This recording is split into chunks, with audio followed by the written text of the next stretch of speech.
महिलाओं के अंदर तो खुद इतना भर दिया गया है कि वो खुद अपने बेचारी को पीरियड्स आते तो वो खुद ही मना कर देती कि मैं मंदिर नहीं जाऊंगी। जिससे सृजन हुआ है, जिससे संतान जन्म ले रही, जिससे हम सब पैदा हुए हैं, उसी खून को अपवित्रता का निशानी बनाकर किसने प्रकाशित किया? धर्म नहीं किया है ना। 2013 से पहले मोदी जी का भाषण सुन लीजिए आप। वो कहते थे देश की मीडिया पर भरोसा नहीं है, हम तो बीबीसी से ही भरोसा लेते हैं।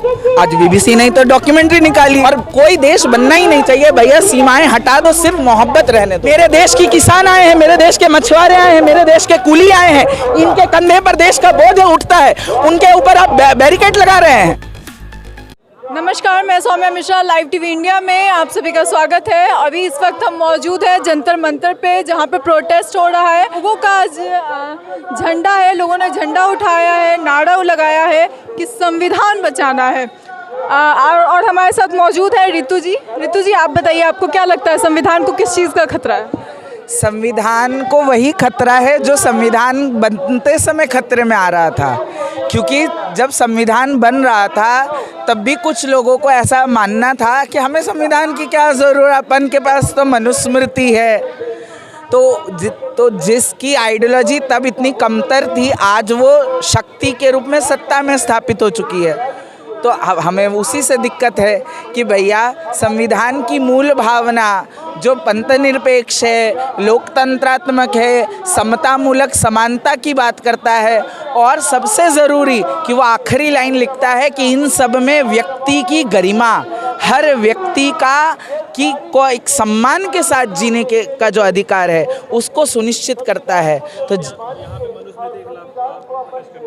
हम खाली मनुस्मृति के खिलाफ नहीं करने आए हैं, हम हर उस विचार के खिलाफ जो कट्टरपंथ बढ़ाती है, जो महिला विरोधी है, जो दलित विरोधी है, जो श्रमिक विरोधी है, जो किसान विरोधी है, जो क्वेयर विरोधी है, जो ट्रांस विरोधी है, हम हर उस विचारधारा के खिलाफ हैं जो मानवता विरोधी है। आपको क्या लगता है, अभी जो कहा जा रहा है कि हिंदू राष्ट्र बनाना है, तो ये संविधान के खिलाफ है? बिल्कुल, संविधान कभी धर्म के आधार पर चल ही नहीं सकता। और कोई भी धर्म, देखो एकदम साफ क्रिटिसिज्म है, कोई भी धर्म मानवतावादी नहीं है। किसी धर्म की स्थापना औरत ने की, दलित ने की, मजदूर ने की, किन्नर ने की, ट्रांस ने की, LGBT ने की, नहीं की। तो जो धर्मों की स्थापना ही पुरुष ने, एबल बॉडीड पुरुष ने की है, तो धर्म कभी समन्वयकारी हो ही नहीं सकता है। तो धर्म के आधार पर हम देश का संकल्पना हम नहीं करते हैं। बिल्कुल धर्म पितृसत्तात्मक है, वरना मस्जिदों में महिलाओं की एंट्री क्यों बैन है? मंदिरों में क्यों बैन है? मंदिरों में बैन नहीं है। अरे सबरीमला पर देखो बहन कैसे किस तरह से वो हुआ है। हाँ, और महिलाओं के अंदर तो खुद इतना भर दिया गया है कि वो खुद अपने बेचारी को पीरियड्स आते तो वो खुद ही मना कर देती कि मैं मंदिर नहीं जाऊंगी। जिससे सृजन हुआ है, जिससे संतान जन्म ले रही, जिससे हम सब पैदा हुए हैं, उसी खून को अपवित्रता का निशानी बनाकर किसने प्रकाशित किया? धर्म नहीं किया है ना। देखो जिनको पढ़ना लिखना नहीं आता है, जो शिक्षित ही नहीं है, जिन्होंने पढ़ाई के क्षेत्र में कुछ किया नहीं है, जो किताबों से दूर है, जो कलम से दूर है, जो अंबेडकर से दूर है, जो सावित्री से दूर है, जो फातिमा से दूर है, जो भगत सिंह से दूर है, उनसे क्या ही उम्मीद करना है? ऐसे व्यक्ति पर दया आती है, इस पर क्या ही कहा जा सकता है ना। तो बल्कि उनको अपना ज्ञान भी नहीं है, उनको अपना भी ज्ञान नहीं है कि वो जिस गुरु परंपरा से आते हैं, उनका जो गोरखपुर का मठ है उसकी जागीर एक मुगल बादशाह की दी हुई है। उनके जो गुरु परंपरा में गुरु गोरखनाथ जी, गुरु मत्स्येंद्र नाथ जी हुए हैं, वो कितने सेक्युलर, कितने डेमोक्रेटिक और हिंदू मुस्लिम भाईचारा ही नहीं बल्कि वो तो धर्म को भी नहीं मानते थे। वो तो कहते थे हिंदू राम को मानता है, मुसलमान अल्लाह को मानता है, पर मैं तो उससे भी परे जो इस प्रकृति का मालिक है, जो कायनात का मालिक है, जो धर्मों में नहीं बट सकता, मैं उसकी इबादत करता हूँ, मैं उसकी पूजा करता हूँ। एक बात बताइए, लोगों का ये भी कहना है कि संविधान में सेकुलर वर्ड बाद में कांग्रेस पार्टी ने जोड़ा था, कांग्रेस की देन है वो सेकुलर वर्ड, आप उस पर क्या कहेंगे? देखो, एक संविधान में संशोधन कब जायज़ है? तो जायज़ तभी है जब उसके प्रति जनता का समर्थन होता है। भाई किसानों के लिए भी तो आप बिल लाए थे, किसानों ने हटवाया कि नहीं हटवाया? इतने बड़े जन सैलाब कर से आता कर। तो जब सेक्युलर देश की अवधारणा स्थापित की गई, क्या कोई धरना मोर्चा हुआ? कोई बैठा? कोई मजदूर संगठन आया उसके खिलाफ? नहीं आया, क्योंकि देश की जनता ने सेक्युलरिज्म को अपनाया था। और सेक्युलरिज्म शब्द भले ही बाद में आया हो, पर जिस देश ने गांधी को देखा है, जिस देश ने नेहरू को देखा है, जिस देश ने अशफाक और बिस्मिल की दोस्ती देखी है, वो देश हमेशा से उस देश की नींव जो है वो सेक्युलर ही थी। आज तो लोग समर्थन कर रहे हैं ना कि कांग्रेस पार्टी की देन है, वो हमारे कॉन्स्टिट्यूशन में नहीं है। देखो, कॉन्स्टिट्यूशन में नहीं है, था नहीं था, ये बहुत ही डिबेटेबल हो जाएगा और उसके लिए बहुत पढ़ाई की, बहुत इतिहास के ज्ञान की ज़रूरत है। सेक्युलर वर्ड आया है, लेकिन सेक्युलर वर्ड कैसे आया? संविधान के बहुत सेक्युलरिज्म संविधान के हर पन्ने पर कुछ कुछ कहीं कहीं कैसे बिखरे बिखरे में था, उसको संकलित करके एक शब्द में डाल दिया गया।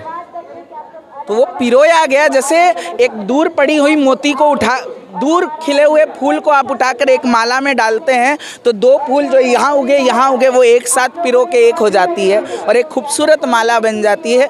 वैसे ही धर्मनिरपेक्षता, सेक्युलरिज्म, हम प्रभुत्व, समता, समानता, बंधुत्व, गरिमा, ये सारे अलग अलग बागीचे के फूल थे जिनको उठाकर संविधान की प्रस्तावना में एक सुंदर माला के रूप में निर्मित करके भारत माता के गले में डाली गई है। हिंदू राष्ट्र नहीं बनना चाहिए?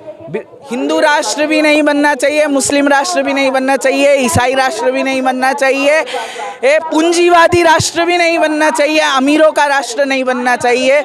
बनना चाहिए तो प्रकृति का राष्ट्र बनना चाहिए तो गरीब, आदिवासी, मजदूर और शोषित, वंचितों का समाज बनना चाहिए। और कोई देश बनना ही नहीं चाहिए भैया, सीमाएं हटा दो, सिर्फ मोहब्बत रहने दो दुनिया में। बीबीसी की डॉक्यूमेंट्री के बारे में आपने सुना होगा कि 2002 के जो गुजरात दंगों पे बनाई गई है, उसे गवर्नमेंट ने बैन कर दिया है। सांच को आँच कहा, सत्य सूर्य होता है ना, सच्चाई की संकल्पना सूर्य के समान है। आप कितने भी खिड़की बंद कर दो, कितना भी दरवाज़ा बंद कर दो, कितना भी पर्दा बंद कर दो, सच्चाई को जब निकल के आना है वो आएगी ही आएगी, वक्त के साथ, समय के साथ।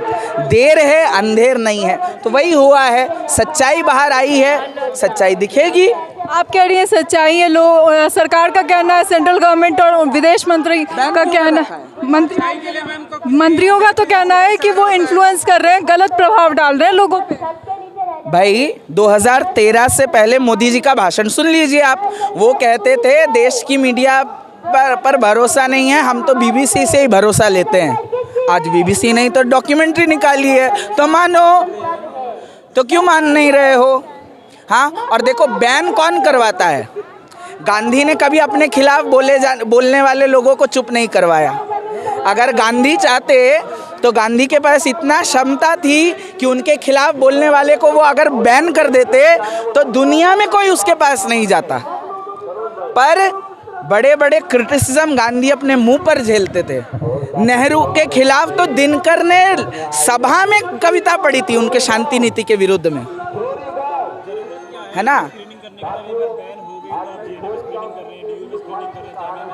क्यों? किसने बैन की है? सरकार बैन कर रही है, जनता ने तो बैन नहीं। सत्ता कैसे तय करेगी कि जनता क्या देखेगी क्या नहीं देखेगी? जनता के पास विवेक है कि नहीं, बुद्धि है कि नहीं? तुम्हारे अंदर क्या हम सब बेवकूफ़ लोग हैं? हम ही बेवकूफ़ लोगों ने आपको वोट देकर जिताया भी तो है, तब तो आपने नहीं कहा। आज आपको हम बेवकूफ़ लग रहे हैं, हमको कोई भी बहला देगा हम बहल जाएंगे।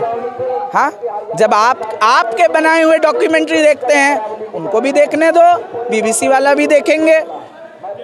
और जब अगर वो झूठ है तो पकड़ में आ ही जाएगा। आप बनाओ ना उसके फैक्ट्स को आप खंडित कर दो। नीरव अडानी के खिलाफ भी तो अभी भ्रष्टाचार का इतना बड़ा आरोप आया है, खंडन कर पाओगे? नहीं कर पाओगे ना, तो बैन ही कर पाओगे। बैन करने वाला सच्चाई छुपाता है। उसमें ऐसा क्या है कि राजस्थान में जिन बच्चों ने उसे स्क्रीनिंग की है उसकी, उनको 10 दिन के लिए सस्पेंड कर दिया। देखो यही है, इसीलिए तो ये यहाँ हम लोग बैठे हैं आकर कि लोकतंत्र बचाना है हमें। ये लोकतंत्र है जहाँ, लेकिन खतरा है कहाँ? लोकतंत्र को खतरा किस चीज़ का पहुँच है? कि आप कुछ देखने नहीं देंगे, आप पढ़ने नहीं देंगे, आप जो है हमें कॉन्टैक्ट्स नहीं बनाने देंगे, आप हमें मिलने नहीं देंगे, आप बैरिकेड्स लगाएंगे। देखिए इतना बैरिकेड लग रहा है जैसे पीओके के बीच में बैठे हैं। तो ये तो हंगामे को कंट्रोल करने के लिए लगाया गया। किसको कंट्रोल? जो लोग हैं उनको है क्या? मोदी जी की रैली में भी लगती है? नहीं, इस तरह से तो कभी नहीं ऐसे लगती है। हाँ, अपने देश के मजदूर को अपने देश की ज़मीन पे बैठने के लिए बैरिकेड की ज़रूरत है? शर्म आनी चाहिए। मेरे देश की किसान आए हैं, मेरे देश के मछुआरे आए हैं, मेरे देश के कुली आए हैं, इनके कंधे पर देश का बोझ उठता है, उनके ऊपर आप बैरिकेड लगा रहे हैं। शर्म आनी चाहिए। जिस जनता का वोट लेकर सत्ता पर बैठे हो, उसी जनता के सामने पुलिस और प्रशासन का शक्ति प्रदर्शन कर रहे हो। हाँ हाँ, और तुम्हारे लद्दाख के ऊपर जो चाइना अतिक्रमण कर रहा है उस पर तुम्हारा कुछ नहीं है, सेंसिटिव एरिया। आपका बहुत बहुत शुक्रिया।